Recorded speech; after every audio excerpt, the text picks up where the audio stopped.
টিফিনে কি বানাবেন চিন্তা করছেন? চিন্তা করবেন না, চলে যান রান্নাঘরে আর বানিয়ে নিন এই রেসিপিটি। একটা আলু সিদ্ধ করে ম্যাশ করে নিলাম, কড়াই দিয়ে দিলাম সরিষার তেল, হাফ চামচ কালো জিরে আর কিছুটা পেঁয়াজ কুচি। পেঁয়াজটা ভালো করে ভেজে নেব। দিয়ে দেব আদা বাটা, হলুদ গুঁড়ো, কাঁচা লঙ্কা কুচি আর সেই সিদ্ধ করা আলুটা ভালো করে 1 মিনিট ভেজে নিতে হবে। স্বাদ মতো লবণ দিয়ে দিলাম। এখন এর মধ্যে দিয়ে দিচ্ছি ভাজা জিরে গুঁড়ো, গরম মশলার গুঁড়ো আর ধনেপাতা কুচি। নেড়ে চেড়ে নামিয়ে নিলাম। এখানে আমি পাউরুটি নিয়ে নিয়েছি, পাউরুটিগুলো এইভাবে একটু বেলে নেব আর সেই পুরটা পাউরুটির একটা পাউরুটির উপরে দিয়ে আর একটা পাউরুটি এইভাবে ঢেকে দেব।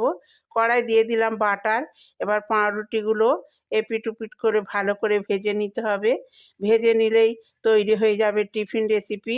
আর খেতেও হবে খুবই টেস্টি। বাচ্চা বড় সবাই খুব পছন্দ করবেন। তাহলে এই রেসিপিটা একবার বানিয়ে নিন।